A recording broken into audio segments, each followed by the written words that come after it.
আজকের ভিডিওটিতে তোমাদের সঙ্গে উপকূলীয় ভূমিরূপ সম্পর্কে আলোচনা করব।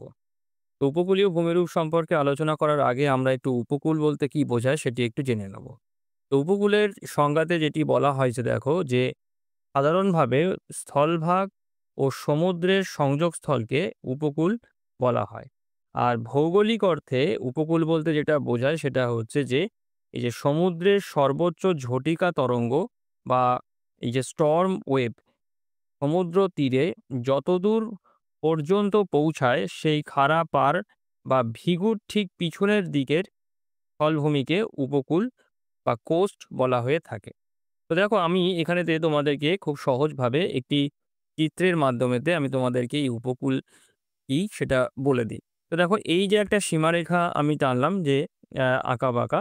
তো দেখো এর এই পাড়টাতে আমরা ধরে নিচ্ছি যে এর এই দিকটাতে হচ্ছে সমুদ্র রয়েছে অর্থাৎ জল রয়েছে এই দিকটাতে। আর এই দিকটাতে যে জায়গাটা যেটা রয়েছে দেখো এইখানটাতে এইটা হচ্ছে স্থলভাগ রয়েছে অর্থাৎ যেটা আমাদের মহাদেশীয় যে অংশ এটা রয়েছে। এবারে দেখো এই যে সমুদ্রের এই যে সামুদ্রিক এলাকা যেটা এই যে সমুদ্রের যে জল আছে সেই জলটা এখানে এসে মিশ মানে টাচ করছে এই জায়গাটাতে। আর এইখানটাতে এই যে স্থলভূমি যেটা রয়েছে সেটা এখানেতে এসে শেষ হচ্ছে এবং এই যে এই যে জায়গাটা এখান থেকে এই যে এখানেতে স্থলভূমিটা শেষ হচ্ছে আর এখানেতে জলভাগটা এসে সমুদ্রের জলটা এসে এখানটাতে টাচ করছে। তো এই যে, যে সংযোগস্থলটা রয়েছে এই সংযোগস্থলটাকে বলা হয় হচ্ছে উপকূল বলা হয়ে থাকে। আর ভৌগোলিক অর্থে উপকূলের সংজ্ঞাটা একটু অন্যরকম। সেটা হচ্ছে দেখো যে এই ভৌগোলিক অর্থে উপকূল বলতে যেটা বোঝায় সমুদ্রের সর্বোচ্চ ঝটিকা তরঙ্গ বা এই যে স্টর্ম ওয়েভ। ঝটিকা তরঙ্গ বা স্টর্ম ওয়েভ মানে হচ্ছে তোমার ঝড়ের সময় যে বড়, বড় যে সমুদ্র তরঙ্গগুলো সৃষ্টি হয় সেইটা। তো সেইটা সমুদ্র তীরে যতদূর পর্যন্ত পৌঁছায় সেই খাড়া পাড় বা ভিগুট ঠিক পিছনের দিকের যে স্থলভূমি থাকে সেই স্থলভূমিকে উপকূল বা কোস্ট বলে। কিন্তু উপকূলের যদি সংজ্ঞা জানতে চাওয়া হয় সাধারণভাবে এই স্থলভাগ ও সমুদ্রের যে সংযোগস্থল সেই সংযোগস্থলকে উপকূল বলা হয়ে থাকে।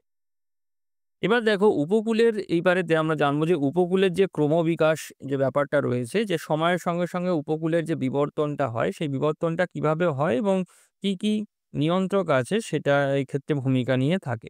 তো দেখো আমাদের এই যে পৃথিবীর আছে পৃথিবীর বিভিন্ন দেশের যে উপকূলের যে ভূমিরূপ আছে সেই ভূমিরূপ কিন্তু একরকম নয়। বিভিন্ন উপকূলেতে বিভিন্ন রকমের ভূমিরূপ তৈরি হয়ে থাকে। আর এই যে বৈচিত্র্যটা সেই পৃথিবীর বিভিন্ন দেশের যে উপকূল রয়েছে, সেই উপকূল ভাগের মধ্যে যে বৈচিত্র্য লক্ষ্য করা যায়, সেই বৈচিত্র্যটার মূলে কে আছে? না মূলে আছে হচ্ছে সমুদ্র তরঙ্গের কাজ। তো এই সমুদ্র যে তরঙ্গ হয়, মানে যেটাকে সাধারণ অর্থে আমরা সমুদ্রের যে ঢেউ বলি, তো সেই যে সমুদ্রের ঢেউ বা তরঙ্গ, এই তরঙ্গ ক্ষয় কাজ করে। আবার কোথাও, কোথাও সঞ্চয় কাজ করে। আর এই যে ক্ষয় কাজ এবং সঞ্চয় কাজের মাধ্যমেতে এই যে সমুদ্র তরঙ্গ পৃথিবীর বিভিন্ন উপকূল ভূমিতে কি করে না এই বৈশিষ্ট্যপূর্ণ ভূমিরূপ তৈরি করে থাকে। বিভিন্ন রকমের ভূমিরূপ তৈরি করে থাকে। আর যেটার কারণেতেই পৃথিবীর বিভিন্ন দেশের বিভিন্ন অঞ্চলের যে উপকূল আছে সেই উপকূলেতে এই বৈচিত্র্য দেখতে পাওয়া যায়। বিভিন্ন রকম বৈচিত্র্য তৈরি হয়েছে। কারণ উপকূলের বিভিন্ন জায়গাতে কোথাও ক্ষয় কাজ বেশি হয় তো কোথাও সঞ্চয় কাজ বেশি হয়ে থাকে। সব জায়গাতে কিন্তু সব কাজ সমানভাবে হয় না। যে কারণেতেই উপকূল বৈচিত্র্যপূর্ণ। আর এই ক্ষয় কাজ, সঞ্চয় কাজ বা এর মধ্যে যে বহন কাজ আছে এর মাধ্যমেতেই এই উপকূল ভাগের ক্রমবিকাশ হতে থাকে সময়ের সঙ্গে, সঙ্গে। তো এবার দেখো আমরা যে জিনিসটা এবারেতে আমরা জানবো সেটা হচ্ছে আমাদের খুবই গুরুত্বপূর্ণ যে বিষয়টা সেটা হচ্ছে এই যে সমুদ্র তরঙ্গ। যেটা কিনা এই উপকূলের বিভিন্ন বৈচিত্র্য পূর্ণ যে সমস্ত ভূমিরূপগুলো আছে সেই সমস্ত ভূমিরূপগুলো তৈরিতে ভূমিকা নিয়ে থাকে। তো সমুদ্র তরঙ্গের যে সংজ্ঞা আছে সেই সংজ্ঞাতে কি বলা হচ্ছে দেখো, যে প্রাকৃতিক শক্তির প্রভাবে যখন সমুদ্রের জলরাশি ওঠানামা করে তখন তাকে সমুদ্র তরঙ্গ বা সি ওয়েভস বলা হয়ে থাকে। তো এই যে সমুদ্রের যে জলরাশি আছে, এই জলরাশি কিভাবে ওঠানামা করে? না এই প্রাকৃতিক বিভিন্ন শক্তির কারণেতেই সমুদ্রের জলরাশি হচ্ছে ওঠানামা করে থাকে। আর যদি এরকমভাবে ওঠানামা করে তাহলে এইটাকে বলা হয় হচ্ছে সমুদ্র তরঙ্গ। আর এই যে তরঙ্গটা তৈরি হয়, এই তরঙ্গের মাধ্যমেতে সমুদ্রের যে জলরাশি আছে, সেই জলরাশি কোনো দিকে প্রবাহিত হয় না। বা তার অনুভূমিক যে সঞ্চালন সেই সঞ্চালনও ঘটে না। শুধু জলরাশির কি হয় উলম্ব সঞ্চালন হয়। আমরা সমুদ্র স্রোত এবং সমুদ্র তরঙ্গের মধ্যে আমরা একটু গুলিয়ে ফেলি। সমুদ্র স্রোত হচ্ছে সমুদ্রের জলরাশির হচ্ছে অনুভূমিক যে সঞ্চালন। সমুদ্রের জলরাশি এক জায়গা থেকে আরেক জায়গাতে বয়ে চলে। কিন্তু সমুদ্র তরঙ্গের ক্ষেত্রে আমরা কিন্তু সেটা দেখি না। সমুদ্র তরঙ্গের ক্ষেত্রে সমুদ্রের জলরাশি এই যে উলম্ব সঞ্চালন লক্ষ্য করা যায়, অনুভূমিক সঞ্চালন কিন্তু ঘটে না। আর এই জলরাশি কি হয় দেখো যে এই যে জলরাশি ওঠানামা বা উপরে নিচে আলোড়িত হয়। আর প্রধানত এই তরঙ্গের জন্যই সমুদ্রপৃষ্ঠ সবসময় অসম এবং অমসৃণ, অনিয়মিত এবং অস্থির হয়। তোমরা সমুদ্রের উপকূলে দাঁড়ালেই তোমরা দেখতে পাবে যে সমুদ্রের যে জলরাশি আছে সেই জলরাশির উপরি অংশটাতে এরকমভাবে ঢেউ আসতে থাকে। তো এই যে ঢেউয়ের যে ব্যাপারটা যেটাকে আমরা সাধারণত ঢেউ বলি। তো এই যে উপকূলের দিকে যে এই যে ঢেউটা যে আসতে থাকে, তো এই ঢেউটাকেই সাধারণ আমরা বলি হচ্ছে সমুদ্র তরঙ্গ। সঠিক এর যে শব্দটা সেটা হচ্ছে সমুদ্র তরঙ্গ। তো অবশ্যই মনে রাখবে তোমরা এটা যে সমুদ্র তরঙ্গ হচ্ছে যে প্রাকৃতিক শক্তির প্রভাবেতে সমুদ্রের জলরাশির যে ওঠানামা, ঠিক আছে? যে ওঠানামা করে তখন তাকে এই সমুদ্র তরঙ্গ বলে থাকে। অর্থাৎ সমুদ্রের জলরাশির যে উলম্ব যে সঞ্চালন হয়, সেই উলম্ব সঞ্চালনকেই বলা হয় হচ্ছে সমুদ্র তরঙ্গ। আর এই সমুদ্র তরঙ্গের জন্যেই সমুদ্র পৃষ্ঠ সবসময় হচ্ছে অসম, অমসৃণ হয়ে থাকে। কারণ সবসময়তেই এরকমভাবে ঢেউ আসতেই থাকে বা সমুদ্র তরঙ্গ মানে সবসময় তৈরি হতে থাকে। এবার দেখো এখানেতে যে ছবিটা আছে দেখো এই ছবিটার দেখলে তোমরা আরেকটু ব্যাপারটা খুব ভালো করে বুঝতে পারবে। দেখো যে এই যে জিনিসটা যেটাকে আমরা বলছি দেখো এই যে এইটা হচ্ছে সমুদ্রের সমুদ্র তরঙ্গগুলো তো এরকমভাবেই তো আসতে থাকে পরপর। তো এইটা হচ্ছে সমুদ্র তরঙ্গ। তো সমুদ্রের জলরাশি ঠিক এইরমভাবে উলম্বভাবে এরমভাবে এই যে ওই যে ওঠানামা যেটা করছে, তো এই ওঠানামাকেই বলা হয় হচ্ছে সমুদ্র তরঙ্গ। আর এই যে তরঙ্গের একদম যে উপরের দিকের এই যে অংশ যেটা রয়েছে দেখো এটাকে তরঙ্গ শীর্ষ বলে। আর তরঙ্গের এই যে মাঝখানের এই যে অংশ এটা রয়েছে দেখো যেখানটাতে এই যে এটা মানে মানে কি বলা চলে যে অবনমিত যে অংশ এটা রয়েছে এই জায়গাটাতে বলা হয় হচ্ছে তরঙ্গ দ্রোণী বলা হয়ে থাকে। আর এই সমুদ্র তরঙ্গ প্রবাহিত হয় হচ্ছে বায়ুপ্রবাহ যেদিক থেকে যেদিকে প্রবাহিত হয় সমুদ্র তরঙ্গগুলো সেদিক থেকে এরমভাবে ওঠানামা করতে থাকে এরমভাবে। তো ধরো এইখানেতে ছবিতে যেটা দেখাচ্ছে দেখো যে বায়ুটা এদিক থেকে প্রবাহিত হয়েছে। তো খুব স্বাভাবিকভাবেই সমুদ্র তরঙ্গ যেটা আছে সেই তরঙ্গগুলো এই দিক থেকেই প্রবাহিত হয়ে থাকবে। এরপরে দেখো এই যে সমুদ্র তরঙ্গ যে সৃষ্টির যে কারণ, অর্থাৎ কি কারণেতে এই সমুদ্র তরঙ্গ সৃষ্টি হয় সেটা এবার একটু জেনে নিই। তো সমুদ্র পৃষ্ঠের সঙ্গে বায়ুপ্রবাহের ঘর্ষণ এবং সমুদ্র তলদেশে ভূমিকম্প তরঙ্গ মানে ভূমিকম্প সমুদ্র তরঙ্গ সৃষ্টির প্রধান কারণ। মূলত পৃথিবীতে যে সমুদ্র তরঙ্গ যে সৃষ্টি হয় সেই সমুদ্র তরঙ্গ সৃষ্টির প্রধান বা অন্যতম কারণ হচ্ছে এই যে সমুদ্রের যে জলপৃষ্ঠ রয়েছে সেই জলপৃষ্ঠের সঙ্গে এই যে বায়ু যখন প্রবাহিত হয় সেই বায়ুর তখন ঘর্ষণ হয়। তো সেই বায়ুর যে ঘর্ষণ হয়, এই বায়ুর ঘর্ষণের ফলেতে সমুদ্রের জলরাশিতে এরকম তরঙ্গ বা ঢেউ তৈরি হয়ে থাকে। আরেকটা কারণ আছে যে যদি সমুদ্রের তলদেশে যদি ভূমিকম্প হয়, সেই ভূমিকম্পের সময়তে এই সমুদ্র তরঙ্গ তৈরি হয়ে থাকে। তো প্রধানত এই দুটো প্রাকৃতিক কারণ যে কারণেতে সমুদ্রেতে তরঙ্গ বা ঢেউ তৈরি হয়ে থাকে। এবারেতে আসি দেখো এই যে সমুদ্র তরঙ্গ আছে, এই সমুদ্র তরঙ্গকে কত রকমভাবে শ্রেণীবিভাগ করা যায়। তো ১ম এতে আসি হচ্ছে সমুদ্র তরঙ্গের যে অভিমুখ আছে, সেই অভিমুখ অনুযায়ী সমুদ্র তরঙ্গ হচ্ছে ২ রকমের হয়ে থাকে। একটা হচ্ছে সম্মুখ তরঙ্গ যেটাকে সোয়াশ বলা হয়। তো এর সংজ্ঞাতে যেটা বলা আছে দেখো যে সমুদ্র মানে তরঙ্গ সমুদ্র থেকে এসে অগভীর উপকূল পেরিয়ে সৈকতের উপর আছড়ে পড়লে তাকে সম্মুখ তরঙ্গ বা সোয়াশ বলা হয়ে থাকে। আর সোয়াশের সম্পূর্ণ বিপরীত যে তরঙ্গটা আছে সেটা হচ্ছে পশ্চাৎগামী তরঙ্গ বা যেটাকে আমরা ব্যাকওয়াশ বলি। তো ব্যাকওয়াশের ক্ষেত্রে যেটা হয় দেখো যে সমুদ্র তরঙ্গ সৈকতের উপর আছড়ে পড়ার পর আবার ভূমির ঢাল বরাবর সমুদ্রে ফিরে যায়। একে পশ্চাৎগামী তরঙ্গ বা ব্যাকওয়াশ বলে। তো আমরা এটাকে একটু ছবির সাহায্যে বুঝে নিই। দেখো এইটা হচ্ছে সোয়াশের ছবি। তো সোয়াশ দেখো এই যে সমুদ্র থেকে যে তরঙ্গটা উপকূলের দিকে আসে এবং এই যে সৈকত ভূমি রয়েছে এই সৈকত ভূমির উপরের দিয়ে যখন এটা আছড়ে পড়ছে, তো এটাকে বলা হয় হচ্ছে সোয়াশ বা সম্মুখ তরঙ্গ।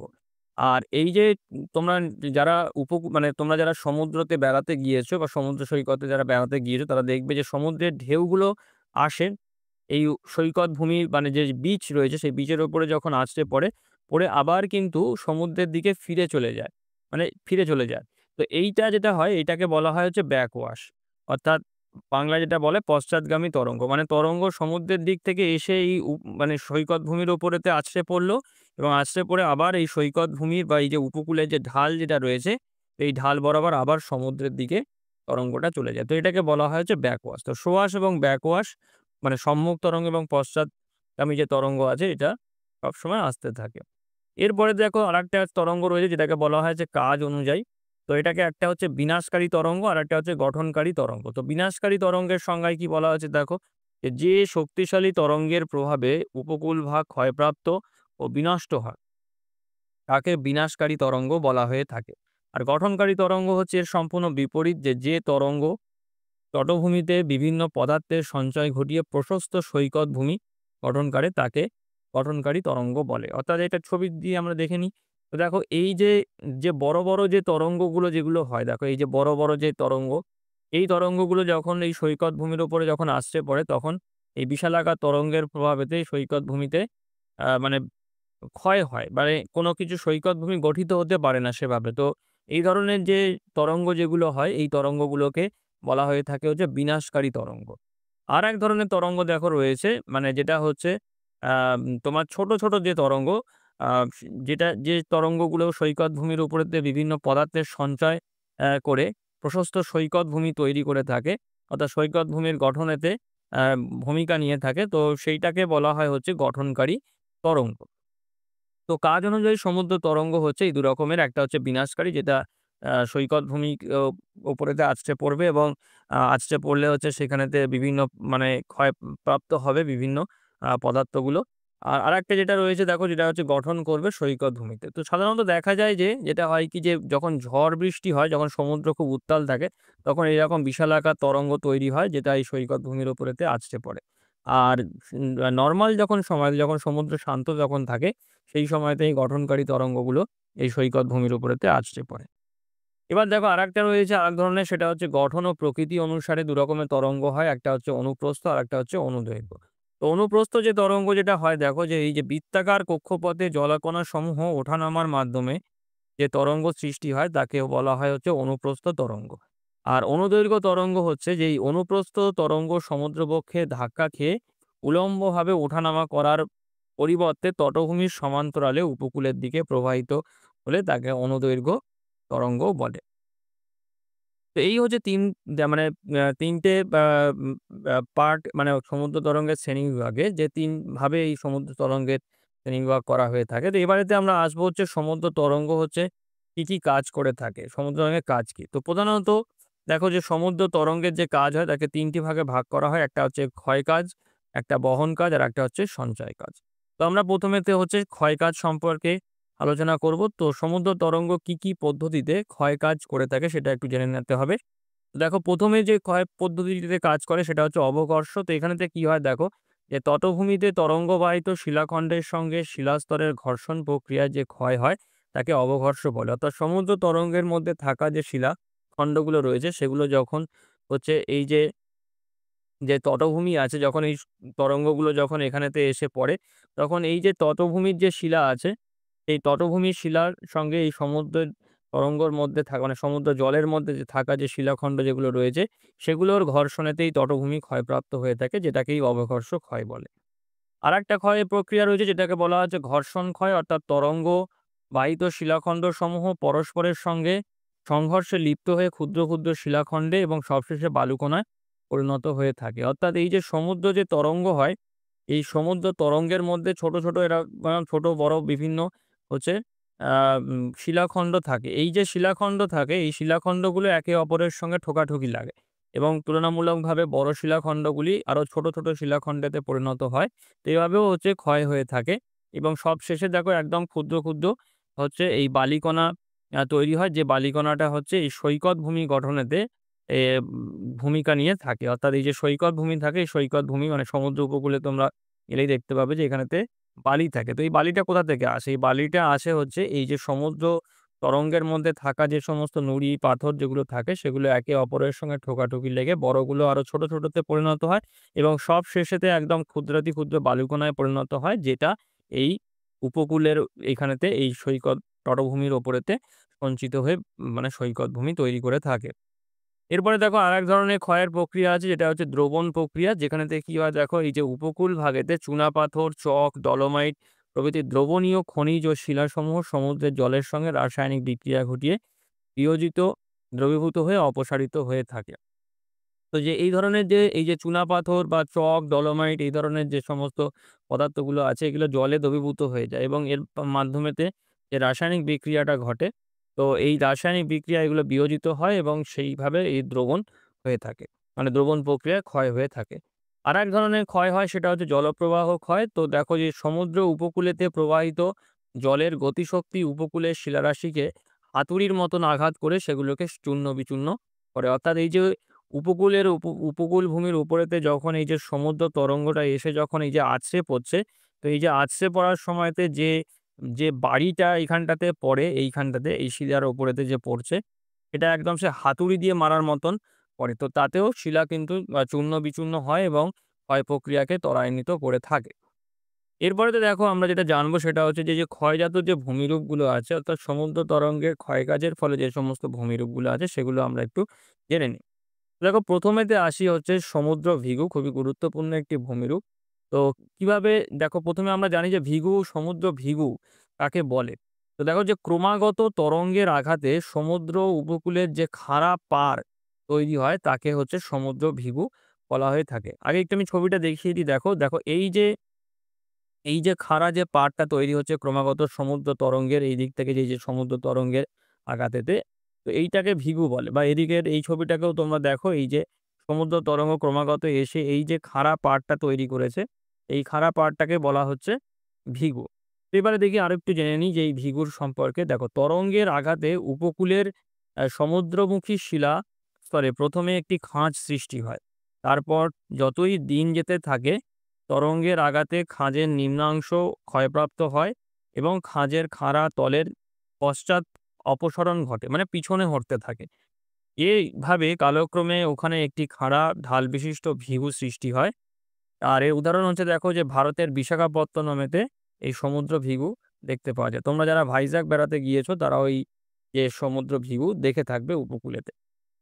এবারে দেখো, এই যে ভৃগু তৈরি হওয়ার যে প্রক্রিয়াটা, সেটা বললাম যে ক্রমাগত দেখো এখান থেকে এই যে সমুদ্র তরঙ্গ যে আসছে, এই সমুদ্র তরঙ্গ ক্রমাগত এখানেতে আঘাত হানলে এখানটাতে একটি ১ম এ খাঁজ তৈরি হয় এই জায়গাটাতে। এবং খাঁজ তৈরি হতে, হতে এই খাঁজটা আস্তে, আস্তে আরো ভিতরের দিকে যেতে থাকে এবং কালক্রমে কি হয়, এই যে ঝুলন্ত যে অংশ যেটা থাকে, এই ঝুলন্ত অংশটা এখান থেকে ভেঙে পড়ে। ভেঙে পড়ে ঠিক এইরকম একটি খাড়া দেওয়াল বিশিষ্ট, এরকম একটি খাড়া মানে দেওয়াল বিশিষ্ট ভৃগু তৈরি করে। অর্থাৎ এইটা হচ্ছে সমুদ্র ভৃগু। এই যে খাড়া যে দেওয়াল যেটা রয়েছে একদম সেইটা। তো এইটা কিন্তু এই ভৃগুর পশ্চাৎপসরণ, অর্থাৎ এইটা একবার ভেঙে পড়ল। ভেঙে পড়ে এইরকম খাড়া দেওয়াল তৈরি হলো। আবারও কিন্তু এখান থেকে সমুদ্র তরঙ্গ ক্রমাগত এরকমভাবে আঘাত হানতে, হানতে ক্ষয় করতে, করতে এটা আরো ভিতরের দিকে যাবে এবং তারপরেতে আবারও এই অংশটা ভেঙে পড়বে। তো এইভাবে সময়ের সঙ্গে, সঙ্গে কি হয় না, এই সমুদ্র যে ভৃগু আছে, এই সমুদ্র ভৃগু পশ্চাৎপসরণ করতে থাকে। আর সমুদ্র ভৃগু হচ্ছে এইটাই, এই যে উপকূল বরাবর এই যে খাড়া যে ঢাল যেটা থাকে, এই খাড়া ঢালটাকেই বলা হয়ে থাকে ভৃগু। এরপরে দেখো আসছে হচ্ছে তরঙ্গ কর্তিত মঞ্চ। তো ক্রমাগত তরঙ্গের আঘাতে ক্ষয় হতে, হতে সমুদ্র ভৃগু ধীরে, ধীরে পশ্চাৎপসরণ করে। এর ফলে ভৃগুর সামনে মঞ্চের মতো এবং সমুদ্রমুখী ঢাল বিশিষ্ট যে সমতল পৃষ্ঠের সৃষ্টি হয়, তাকে তরঙ্গ কর্তিত মঞ্চ বলা হয়। আর ভারতের পশ্চিম উপকূলেতে এরকম তরঙ্গ কর্তিত মঞ্চ দেখা যায়। তো কিভাবে এটা তৈরি হয় দেখো। দেখো, এইটা হচ্ছে ১ম এতে কি হয়, ১ম অবস্থাতে ১ নাম্বারেতে ১ম অবস্থাতে এরকম থাকে। তো এখান থেকে দেখো, এই যে সমুদ্রের যে জল আছে, এই সমুদ্রের জল এই তরঙ্গটা এখানেতে ক্রমাগত আঘাত করতে থাকে এই জায়গাটাতে। তারপর কালক্রমে দেখো, এই যে এখানটাতে কি হয়, এই আঘাত করতে, করতে এই খাঁজটা তৈরি হয়ে থাকে। আর এই খাড়া ঢালটাকে ভৃগু বলছে আর এই খাঁজ রয়েছে। এবং এই যে খাঁজ যখন তৈরি হচ্ছে, এটা আরো ভিতরের দিকে যখন যাচ্ছে, তখন আরো সময় অতিবাহিত হওয়ার সময়তে কি হচ্ছে, এই যে খাঁজের এই যে অংশটা, এটা আরো ভিতরের দিকে যাওয়ার দরুন কি হচ্ছে, এটা এখান থেকে ভেঙে যায়। এবং ভেঙে গিয়ে এইখানটাতে এই খাড়া এই যে আ জায়গাটা তৈরি করে, এটা তো ভৃগু তো আমরা জানলামই। আর এই যে ভৃগুর সামনের দিকের এই যে অংশ যেটা থাকে, এই যে এই জায়গাটাতে, এইটাকে বলা হয় হচ্ছে তরঙ্গ কর্তিত মঞ্চ। আর এই তরঙ্গ কর্তিত মঞ্চের উপরেতেই সমুদ্রের সঞ্চয়ের ফলেতে এই যে প্রশস্ত সৈকত ভূমি তৈরি হয়ে থাকে। অর্থাৎ এই নিচেতে মানে সমুদ্রের যে উপকূলের যে বালি যেখানটাতে জমে থাকে উপকূল বরাবর যেখানটাতে এই ঢেউগুলো আসে পরপর। তো এর এই যে বালির নিচেতেই কিন্তু এই তরঙ্গ কর্তৃত যে মঞ্চটা যেটা রয়েছে, এই তরঙ্গ কর্তৃত মঞ্চটা থাকে এবং তার উপরেতেই এই সমস্ত পদার্থগুলো সঞ্চিত হয়ে প্রশস্ত সৈকত ভূমি তৈরি করে থাকে। এইটা গেল তরঙ্গ কর্তৃত মঞ্চের গঠন প্রক্রিয়া। এরপরেতে দেখো আরেকটা ভূমিরূপ যেটা রয়েছে সেটা হচ্ছে সমুদ্র গুহা। তো দেখো যে কোনো সময় এই যে কঠিন শিলাগঠিত ভৃগুতে ফাটল, ত্রুটি প্রভৃতি দুর্বল অংশ থাকে। আর এই ধরনের ভৃগুর সামুদ্রিক ক্ষয়ের সম্মুখীন হলে ঐসব দুর্বল অংশ দ্রুত ক্ষয়প্রাপ্ত হয়ে সেখানেতে গহ্বর সৃষ্টি হয় এবং এই গহ্বরকে সমুদ্র গুহা বলা হয়ে থাকে। যেমন দেখো এই যে স্কটল্যান্ডের স্ট্যাফা দ্বীপে ফিঙ্গলস কেভ একটি এরকম সামুদ্রিক গুহার উদাহরণ। অর্থাৎ ভিগুর মধ্যে যে খাড়া যে দেওয়াল যেটা থাকে, দেখো এই যে ভিগুর মধ্যে যদি এইখানটাতে কোনো দুর্বল যদি কোনো অংশ থাকে, ত্রুটি, ফাটল বা এই ধরনের কোনো দুর্বল অংশ থাকে, তাহলে সমুদ্রের তরঙ্গের ক্রমাগত আঘাতে কি হতে থাকে, এইখানটাতে এরকমভাবে আস্তে, আস্তে গহ্বরের মতন তৈরি হয়ে একটি আ সমুদ্র গুহা তৈরি করে দেয়। এবার দেখো আরেক ধরনের ভূমিরূপ রয়েছে দেখো যেটাকে বলা হয় যে ব্লো হোল। তো ব্লো হোলের গঠন প্রক্রিয়াটা কিরকম দেখো, যে তরঙ্গ এসে যখন কোনো গুহার উপরেতে আছড়ে পড়ে, তখন গুহার অভ্যন্তরেতে বায়ু হঠাৎ সংকুচিত হয়। এরপর তরঙ্গ যখন ফিরে যায়, আবদ্ধ বায়ু হঠাৎ প্রসারিত হয়ে গুহার দেওয়ালে প্রচণ্ড চাপ সৃষ্টি করে। এর ফলে যে গুহার শিলাগাত্র ধীরে, ধীরে শিথিল হয়ে পড়ে। এইভাবে গুহা ক্রমশ ভেতরের দিকে এগোতে থাকে। আর এইভাবে একটা সময় আসে যখন গুহার ছাদে কোনো দুর্বল অংশ ধসে গিয়ে সেখানে গর্তের সৃষ্টি হয়। আর এই ধরনের গুহায় যখন তরঙ্গ এসে আছড়ে পড়ে, তখন তার কিছুটা জল ফোয়ারার মতো ওই গর্ত দিয়ে ওপরে বেরিয়ে আসে এবং তার সঙ্গে গুহার সংকুচিত বায়ু সশব্দে বেরিয়ে আসে। আর ওপরের ওই গুহা মুখটিকে বলে ব্লো হোল। তো এই যে ব্যাপারটা যেটা ব্লো হোলের যে গঠন প্রক্রিয়াটা সেটা বললাম আমি। এবারেতে ছবির সাহায্যে আমরা ব্যাপারটাকে একটু বুঝে নিই। তো দেখো এই যে এখানেতে ১ম এ যে ছবিটা দেখো রয়েছে এই জায়গাটাতে। তো এই যে অংশটা যেটা রয়েছে এটা হচ্ছে সমুদ্র ভৃগু। সেই খাড়া যে পার্টটা যেটা রয়েছে সেইটা। আর এখানেতে এই দুর্বল অংশ বরাবর কি হয়েছে দেখো এইখানটাতে একটা গুহা তৈরি হয়ে গিয়েছে। আর গুহার নিচের দিকটাতে যে গহ্বরটা আছে সেটা সমুদ্রের জলেতে আ মানে জলেতে ডুবে আছে। এবার দেখো সমুদ্রের দিক থেকে যখন এই জল আসছে, যখন সমুদ্র তরঙ্গগুলো এদিকে যখন আসছে, তখন এদিকে এসে কি করছে গুহার মধ্যে প্রবল গতিতে ঢুকে যাচ্ছে। এবং এই যে গুহার মধ্যে যে যে বায়ুটা থাকে সেই বায়ুটাকে মানে সংকুচিত করে দেয়। আবার যখন জলটা যখন ফিরে যাচ্ছে মানে সমুদ্রের তরঙ্গ তো সমুদ্রের দিক থেকে আসছে আবার ফিরে যাচ্ছে। যেটা আসছে সেটা আবার ফিরে যাচ্ছে। তো ফিরে যখন যাবে তখন কি হচ্ছে গুহার মধ্যে যে বায়ুটা সংকুচিত হয়ে গেছিল জলের চাপেতে সেই বায়ুটা প্রসারিত হয়। এবং প্রসারিত হলে কি হচ্ছে এই যে গুহার ভিতরের গহ্বরের এই যে গুহার মধ্যে যে দেওয়াল আছে সেই দেওয়ালেতে প্রচণ্ড চাপ দেয়। এরকমভাবে সময়ের যত এগোতে থাকে এই প্রক্রিয়াটা তো ক্রমাগত চলতে থাকে। এবং এই ক্রমাগত চলতে, চলতে দেখা যায় যে এই যে গুহার উপরের দিকের এই যে ছাদ আছে সেই ছাদে যদি কোনো দুর্বল অংশ থাকে এবং সেটা যদি কালক্রমে যদি ধসে পড়ে, তাহলে এইখানটাতে একটা গর্ত তৈরি হয়ে যায়। এবার তারপরেতে যখন সমুদ্রের জল যখন এর মধ্যে যখন ঢোকে, তখন কি হয়? এই যে গর্তের মধ্যে এই যে গর্তটা উপরে তৈরি হয়েছে গুহার ছাদের উপরেতে, এখান থেকে এই জল হচ্ছে ফোয়ারার মতন হচ্ছে সশব্দে বেরিয়ে যায় এই জায়গাটাতে। তো এখানে জল ঢুকলেই সঙ্গে, সঙ্গে দেখা যায় যে এই যে জলটা এই গুহার মধ্যের তার এই যে উপরের দিকে যে গর্তটা আছে সেই গর্তের মধ্য দিয়ে সশব্দে এই জলটা বাইরে বেরিয়ে আসে। তো এরকম যখন হয় এই ভূমিরূপটাকে তখন বলা হয় হচ্ছে ব্লো হোল বলা হয়ে থাকে। এবার ব্লো হোলের পরের যে ভূমিরূপটা হয় সেটাকে বলা হয় যে জিও। তো জিওটা আমরা একটু দেখে নিই যে কাকে বলে আগে একটু দেখি। তো দেখো এই যে জিও, জিওটা দেখো রয়েছে যে এই যে ক্ষয়কার্য ক্রমাগত চলতে থাকলে ব্লো হোলের আয়তনও বাড়ে এবং কালক্রমে গুহার ছাদ সম্পূর্ণ ধসে গিয়ে একটি দীর্ঘ ও সংকীর্ণ খাঁড়ির সৃষ্টি হয়।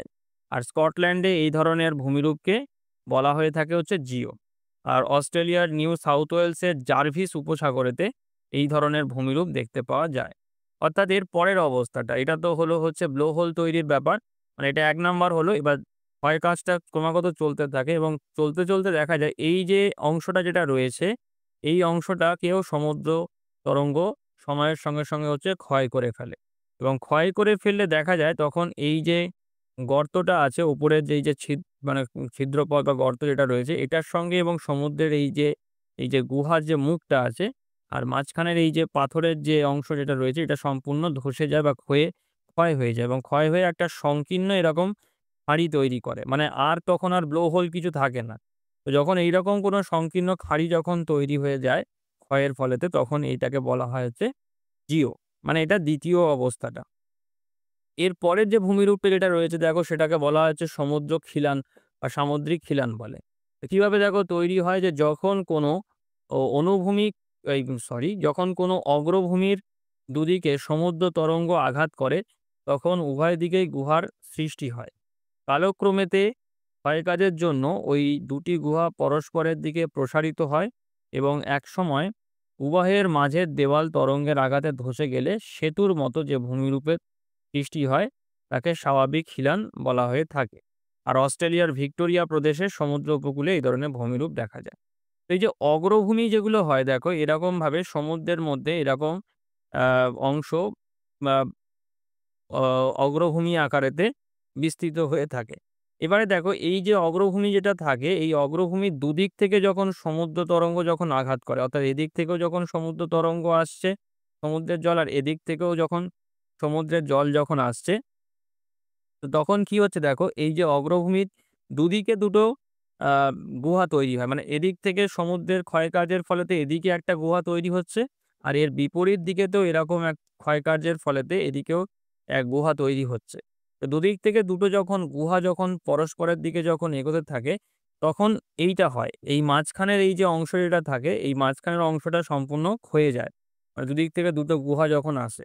মানে এই সামনের দিক থেকে যখন সমুদ্র তরঙ্গ এসে ক্ষয় করছে আর এটার এই পিছনের দিক থেকে এসেও যখন ক্ষয় করছে, দুদিক থেকে দুটো গুহা তৈরি হচ্ছে এই অগ্রভূমিটাতে এবং দুটো গুহা যখন পরস্পর মিলিত হয়ে যায় তখন দেখা যায় যে এই মাঝখানের এই জায়গাটা একদম উন্মুক্ত হয়ে যায়।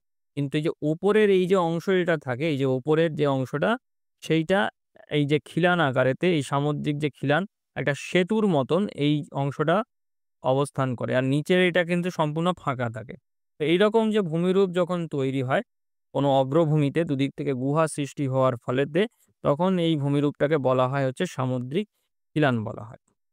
এরপরে দেখো স্ট্যাক বলে আরেক ধরনের ভূমিরূপ তৈরি হয়।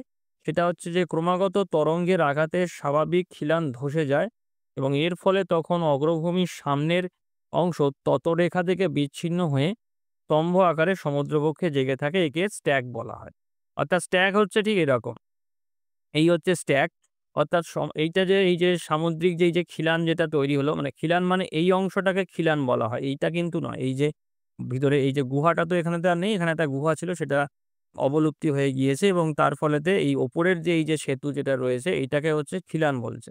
তো কালক্রমে দেখা যায় যে এই যে খিলানের এই যে অংশ যেটা থাকে, এই অংশটাও হচ্ছে ক্ষয়প্রাপ্ত হয়ে যায় এই যে অংশটা। এবং ক্ষয়প্রাপ্ত হয়ে কি হচ্ছে এইটা সম্পূর্ণ আলাদা হয়ে যায়। অর্থাৎ এই এরকম জিনিসটা তৈরি হয়ে যায়।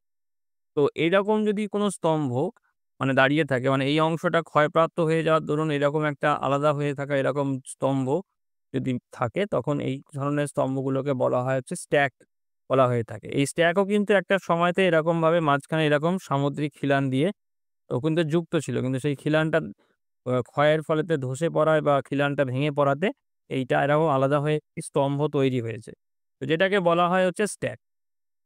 এরপরে তো দেখো স্ট্যাকও ক্রমাগত ক্ষয়ের ফলেতে কি হয় দেখো, এই স্ট্যাক কি হচ্ছে যে স্ট্যাকের নিম্নাংশে জলতল বরাবর তরঙ্গের অনবরত আঘাত লাগার তা ক্ষয়প্রাপ্ত হয়ে ক্রমশ সংকীর্ণ হতে থাকে। এর ফলেতে একটা সময় ঊর্ধ্বাংশ ধসে যায়। তখন স্ট্যাকের অবশিষ্টাংশ ছোট আকারেতে যে স্তম্ভটি রয়ে যায় তাকে স্ট্যাম্প বলে। আর আমাদের ভারতবর্ষের পশ্চিম উপকূলের গোয়ার তটের অদূরে অনেক স্ট্যাক এবং স্ট্যাম্প আছে। তো ব্যাপারটা এরকম হয় দেখো যে এই যে সময়ের সঙ্গে সঙ্গে তখন কি হচ্ছে এই যে স্ট্যাক যেটা তৈরি হয়েছে এখানেতে ক্রমাগত হচ্ছে সমুদ্র তরঙ্গের ধাক্কা লাগে সব দিক থেকে ধাক্কা লাগছে। তো কালক্রমে এটা এখান থেকে ভেঙে যায়। ভেঙে গেলে তখন দেখা যায় যে এইরকম এই যে নিচের এই যে অংশটা আছে, এই নিচের অংশটা এরকমভাবে জলের মধ্যে ডুবে থাকে। তো এইটাকে বলা হয় হচ্ছে স্ট্যাম্প বলা হয়ে থাকে। মানে যখন উচ্চ জোয়ার হয়, যখন জোয়ার মানে যখন জোয়ারের জল খুব ফুলে ওঠে, সেই সময়তে এইটা ডুবে থাকে। কিন্তু যখন হচ্ছে নিম্ন জোয়ার হয়, জোয়ারের জলটা বা ভাটার সময় বলতে পারো, সেই সময়তে এই স্ট্যাম্প জেগে থাকে। তো পরপর ৩ টে জিনিস তৈরি হতে দেখো ১ম এ গুহা তৈরি হলো। সেই গুহা আ দুদিক থেকে ২ টো গুহা তৈরি হয়ে এক এক এই যে স্বাভাবিক খিলান তৈরি হলো। তারপরেতে সেই খিলানের এই উপরের অংশটা ভেঙে পড়ার পরেতে তৈরি হলো হচ্ছে স্ট্যাক। তারপর স্ট্যাক ভেঙে পড়ার পরেতে হচ্ছে স্ট্যাম্প। তো এইগুলো হচ্ছে সমুদ্র তরঙ্গের গুরুত্বপূর্ণ ক্ষয়জাত ভূমিরূপ। এবারেতে আসি হচ্ছে সঞ্চয়জাত যে ভূমিরূপগুলো আছে, সেই ভূমিরূপগুলো সম্পর্কে। যে সমুদ্র তরঙ্গের সঞ্চয়ের ফলেতে কি ভূমিরূপ তৈরি হয়ে থাকে। তো ১ম এতে দেখো আসি হচ্ছে গিয়ে সৈকত ভূমি। তো তটভূমি বা তরঙ্গ কর্তিত মঞ্চের উপর যখন নুড়ি, কাঁকর, বালি, শিলাখণ্ড প্রভৃতি আলগা বস্তু জমা হয়ে সমুদ্রের দিকে সামান্য ঢালু সমতল ভূমি গড়ে তোলে, তাকে সৈকত ভূমি বলে। যেমন পশ্চিমবঙ্গের দীঘার সৈকত ভূমি। তোমরা যারা দীঘাতে বেড়াতে গিয়েছো অর্থাৎ যে জায়গাটার উপরেতে দাঁড়িয়ে আমরা হচ্ছে সমুদ্রের ঢেউ উপভোগ করি, অর্থাৎ এই যে এরকম যে অংশটা যেখান থেকে এই যে সমুদ্রের ঢেউগুলো পরপর আমাদের দিকে আসতে থাকে। তো এই যে জায়গাটাতে দাঁড়িয়ে থেকে আমরা আ যে বালির ওপরেতে যে দাঁড়িয়ে থেকে আমরা ঢেউগুলোকে উপভোগ করি, তো সেই যে অংশটা, সেই অংশটাকে সৈকত ভূমি বা ইংরেজিতে আমরা যেটাকে বলি হচ্ছে বিচ, যেটাকে আমরা বলি। তো সেই সৈকত ভূমি তৈরি হয়ে থাকে। তারপর দেখো আরেকটা ভূমিরূপ তৈরি হয়, সেটাকে বলা হয় পুরোদেশীয় বাঁধ বলা হয়। যে বাঁধ উপকূলের প্রায় সমান্তরালভাবে গড়ে ওঠে এবং বাঁধের কোনো অংশই স্থলভাগের সঙ্গে যুক্ত থাকে না, তাকে পুরোদেশীয় বাঁধ বলা হয়। আর এই বাঁধ বালি দ্বারা গঠিত হয় আর দূর থেকে শৈলশিলার মতন দেখতে লাগে।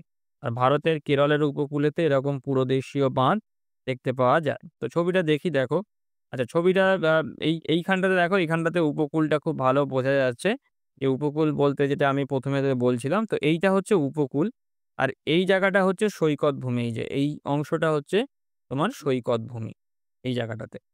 এবার দেখো এই যে পুরাদেশীয় বাঁধ হচ্ছে এই উপকূল থেকে অনেকটা দূরেতে এই জায়গাটাতে এই সমুদ্রের সঞ্চয়ের ফলেতে যদি এরকম কোনো বাঁধের মতন, বাঁধ বলতে সমুদ্রে এই জলটাকে আসতে বাধা দেয়। তো এইরকম যদি কোনো উঁচু শৈলশিরার মতন ভূমিরূপ যদি তৈরি হয়ে থাকে, তখন সেটাকেই পুরাদেশীয় বাঁধ বলে।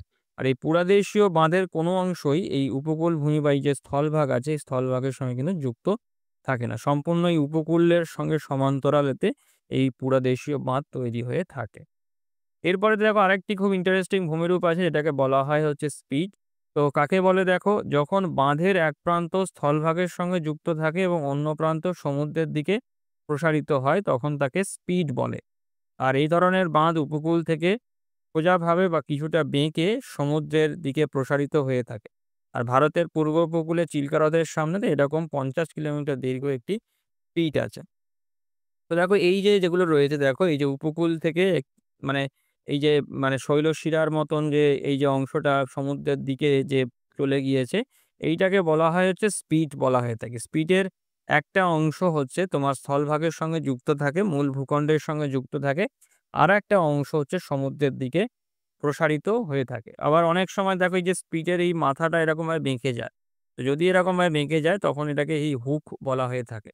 আর অনেকগুলো এরকম যদি তৈরি হয় এই হুকের মতন, তখন সেটাকে এই যৌগিক হুক বলা হয়ে থাকে। তো স্পিড দেখতে ঠিক এরকম। আর মনে রাখবে এই যে পুরাদেশীয় বাঁধ, এই পুরাদেশীয় বাঁধের ক্ষেত্রে যদি একটা অংশ যদি এরম স্থলভাগের সঙ্গে যদি যুক্ত থাকে, তাহলে আরেকটা অংশ দিয়ে সমুদ্রের দিকে এরকমভাবে চলে যায়। তো করে তখন এটাকে স্পিড বলছে। পুরাদেশীয় বাঁধের ক্ষেত্রে আমরা কিন্তু কোনো অংশ স্থলভাগের সঙ্গে যুক্ত থাকে না। কিন্তু স্পিডের ক্ষেত্রে মনে রাখবে যে স্পিডের ক্ষেত্রে এই যে একটা অংশ স্থলভাগের সঙ্গে যুক্ত থাকে। আর একটা অংশ সমুদ্রের দিকে প্রসারিত হয়ে থাকে। স্পিডের পরে দেখো আরেকটি যেটা ভূমিরূপ যেটা রয়েছে, সেটাকে বলা হয় যে টম্বলো। খুব ইন্টারেস্টিং, এটাও একটা ভূমিরূপ। যে যদি কোনো দ্বীপ স্পিডের মাধ্যমে মূল ভূখণ্ডের সঙ্গে যুক্ত হয়, তাহলে সেই দ্বীপ সংযোগকারী এই স্পিডকে বলা হয় হচ্ছে টম্বলো বলা হয়ে থাকে। যেমন ভারতের কোঙ্কণ উপকূলে রত্নগিরি শহরের পশ্চিমে বিজয় দুর্গের উত্তরেতে টম্বলো গড়ে উঠেছে। তো দেখো ছবিটা দেখি, দেখো এইরকম। দেখো এই যে এইটা যেটা রয়েছে এটা হচ্ছে উপকূল। তো এই যে উপকূল থেকে দেখো এখানেতে একটা স্পিড তৈরি হয়েছে। এবারে এই যে স্পিডটা আছে, এই স্পিডটা দেখো এখানেতে একটা দ্বীপ আছে, সেই দ্বীপটাকে এই স্পিডটা যুক্ত করে দিয়েছে। তো যদি এরকম কোনো স্পিড দ্বারা যদি কোনো সমুদ্রের মধ্যে থাকা যদি কোনো দ্বীপ যুক্ত হয়ে থাকে মূল ভূখণ্ডের সঙ্গে, তাহলে সেই ভূমিরূপটাকে বলা হয়ে থাকে হচ্ছে টম্বল। তো এইগুলোই হচ্ছে গুরুত্বপূর্ণ সমুদ্রের সঞ্চয়ের ফলেতে তৈরি হওয়া ভূমিরূপগুলো। তো আজকের ভিডিওটি আমি এখানেতেই শেষ করলাম। সবাই ভালো থেকো। Thank you.